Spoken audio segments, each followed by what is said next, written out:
Алдыңғы сабақта айтқанымыздай, дене тәрбиесі еңбекке баулумен, еңбек тәрбиесімен өте тығыз байланысты. Бұл сабақта біз осы еңбекке баулу мәселесін көтергіміз келеді. Өздеріңіз білесіздер, кеңес өкіметінің заманында еңбекке баулуға аса бір басымдық берілді. Ерте жастан бастап, балабақша болсын, мектеп болсын, кейін жұмыс орнында бәрінде адамды еңбекке баулуға тырысты. Тіпті еңбекке баулу барысында өз қажеттіліктеріңді, қоғамдық қажеттіліктерден төмен қоюды да үйретті.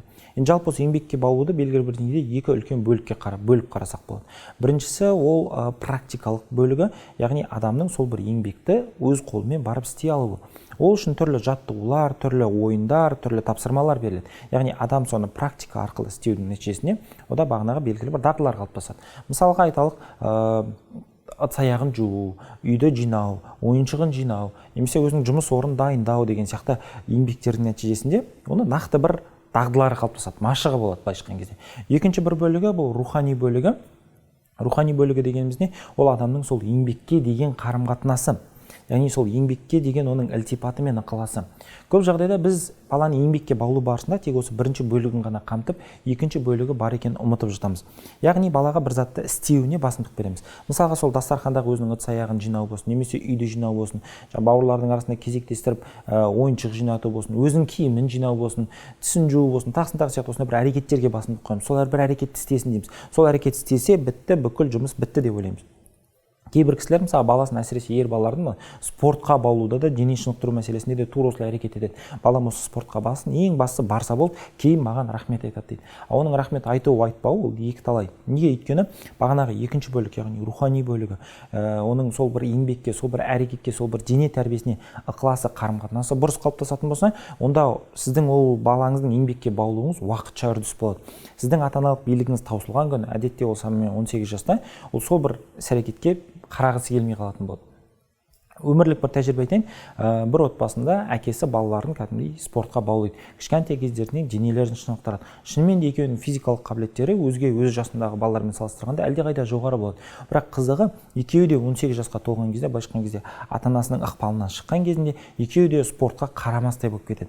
Неге? Өйткені бірінші спорттың өзі болғанымен, практикалық машық дағды болғанымен, яғни екеуі де спорт жасай алғанымен, екеуінің сол спортқа деген ықыласы, ілтипаты дұрыс емес болып тұр. Тура сол сияқты мысалға, бала біздің қамқорымызда жүргеннен кейін, бізге тәуелді болғаннан кейін, ыдыс-аяғын жинауы немесе ойыншығын жинауын біздің себебімізбен істеуі мүмкін. Бірақ қалай біздің ықпалымыздан шығады, онда бітті, осының бәрін біз жоғалтамыз. Болашақта біз бұл тақырыпқа тереңдейтін боламыз, бірақ дәл қазіргідей екеуіне де басымдық беруіміз. Енді осы жерде мен бір мынандай мысал айтқым келеді өмірден. Біз осы Алматы қаласындағы бір білім беру орталықтарының бірінде үйлестіруші қызметін атқардық. Нақты айтқан кезде сол жердегі тәрбиешілердің, мұғалімдердің дамуына жауапты маман болдық. Бірде бір ата-ана келді, шахмат үйірмесін жүргізетін мұғалімге арызданып, мен баламын шахматқа барып жүргеніне бәленбай ай болды. Бұның дым үйренбеген. Кеше отырып тексерсем, бұл қарапайым разрядтың деңгейін білмейді. Бұл не сұмдық? Мен сонда не үшін ақша төлеп жүрмін? Сендер не үйретіп жүрсіңдер деген белгілі бір деңгейде заңды сұрақ қойды. Сөйтіп ол ата-анамен бағанағы үйірменің мұғаліміне бардық. Үйірменің мұғаліміне барған кезде мені таңғалдырғаны, жаңа мұғалім өте тәжірибелі, егде жастағы кісі. Ол бүйтіп айтты: "Мен сіздің балаңызға шахмат үйретіп жүрген жоқпын" деді. Ана кісінің ондай жауабынан бағанағы ата-ана емес, сол бір жаңағы орталықтың қызметкері ретінде менің өзім таңғалып қалдым. Сөйтіп, сонда не үйретіп жүрсіз деген сұрақ туды бізде. Сол кезде ана мұғалім жауап берді: "Мен балаға шахматты жақсы көруді үйретіп жүрмін" дейді. Көрдіңіз ба? Бағанағы қарым-қатынас бөлігін алып тұр да. Неге? Өйткені ол кісі дұрыс затқа басымдық беру арқылы баланың шахматқа деген ықыласы дұрыс болатын болса, ертең ол кез келген бағанағы дағдылық бөлікті, яғни практикалық бөлімді өз бетімен жинай алатындығына сеніп тұр. Шынымен де егер біз балаға осы бір рухани бөлігін практикалық бөлікпен бірге бере алатын болсақ, ол практикалық бөлігін өз бетімен жинауына былайша айтқан кезде өмірлік запал ретінде стер жігер бере аламыз да. Мәселе бізде керісінше дәл осы жігер жетіспейді. Содан да бізде жаңағы қолымыздан бір заттар істей алуымыз мүмкін, істей аламыз, бірақ істегіміз келмейді. Неге? Өйткені дәл осы жігер бөлігі жоқ, біздің бойымызда қайрат жоқ, содан біз еріншек, біз жалқаумыз деген түрлі мәселелер туындай бастайды. Енді осы еңбектену ұғымына мынандай бір анықтамасына қосымша бір ақпаратпен бөліскім келеді. Үндіеуропалық тілдер тобындағы сөздіктерді нақты айтқан кезде экономикалық, этимологиялық сөздіктерді алып талдайтын болсақ, еңбектену деген сөздің бір түп тамыры қайда жатыр деп ойлайсыз? Еңбектену деген сөз ата-анасыз қалу деген сөз екен. Сонда белгілі бір деңгейде біз баламызды еңбектендіру арқылы бізден тәуелсіз өз бетімен өмір сүруге дайындаймыз. Бұл бағанағы алдыңғы бөлімдерде айтқандай, біздің тәрбиеміздің баламызға беріп жатқан үлкен инвестициялардың фундаменті болып табылады. Енді баланың мына ерте жастағы мектепке дейінгі еңбекке баулуға қатысты бір-екі мәселелерге тоқтала кетейік. Қараңыз, бала өзінің қалыптасуының ерекшеліктеріне байланысты кішкентай кезінде ол көп дүниені детальды тұрғыдан қабылдай алмайды, яғни заттарды жалғыз қабылдай алмайды. Ол тек жалпы тұрғыда қабылдайды. Кез келген көрген көрінісін, мысалы әкесін, анасын, үйдегі дастарханды болсын, не көрді, жалпы көзі көре бастаған кезден бастап, ол бәрін жалпы қабылдайды. Ол әрқайсысын жеке қабылдай алмайды. Сол себепті де ол белгілі бір заттарға, дүниелерге, мысалы 3 жасында, 2 жасында ол фокус қоя алмайды. Неге? Өйткені ол үшін бәрі үлкен бір картина. Оның ішіне детальді бөліп жара алмайды.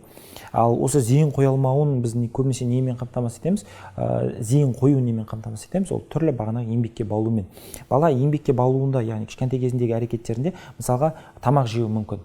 Өздеріңіз білесіздер, ол мен өзім деген әңгімені айта бастайды. Сол кезде ол тамақ жеген кезде ол шашып төгіп жейді. Оның шашып төгіп жатқандығы, жаңа жердің былғанып жатқандығы немесе сүттің былғап жатқандығы біздің көзімізге тиеді. Біз сол үшін де оларға сол заттарға рұқсат бермейміз. Неге? Өйткені біз ересек адам ретінде соған зейін қоя аламыз, жалқы түрде қабылдай аламыз. Ал бала оны қабылдай алмайды, яғни ол шашып жатырмын деп ойламайды. Ол үшін жалпы тамақ ішіп жатырмын. Немесе дастархан басында түрлі заттарды қолмен ұстап, жентті, қантты, майды қолмен ұстап көруі мүмкін. Ол үшін ол жеке-жеке қабылданбайтын әрекет, ол жалпы бір ізденіс, зерттеу жұмысы сияқты оған. Сол үшін де ол тура сол еңбекті, тура сол бір әрекетті мүлдем басқаша қабылдайды. Негізі бала үшін кез келген әрекет еңбек, ойын. Тіпті бұл еңбектің, мысалы, алдыңғы сабақта айтқандай, қозғалыспен тіке байланысты мынандай бір мәселелер айтсақ болады. Мысалы, баланың еңбектеуі, қазақ тілінде қалай әдемі келтірілген, баланың алғашқы қозғалысы. Яғни алғашқы қозғалысының нәтижесінде ол айналасындағы заттарды танысу мүмкіндігі көбейеді. Бұрын бір бөлмедегі заттарды көретін болса, екінші бөлмедегі заттарға ауыса бастайды. Сол жерде тіпті ата-аналардан да қалжың әңгіме бар, заттарды екінші этажға көшірдік дейді, баланың қолы жетпейтін жерлерге. Былайша айтқан кезде баланың дамуына кедергі жасап жатырмыз ғой. Енді осы еңбектеудің, яғни баланың қозғалысының баланың дамуына қандай әсерлері бар? Кейде бізде ата-аналар баласы еңбектемей бірден жүріп кетіп жатса қуанады. Ал бұл жерде қатты қуанатын ештеңе жоқ. Неге? Өйткені баланың еңбектеу арқылы миы, нақты айтқан кезде мысалы миының миышық бөліктері қатты дамитын болады.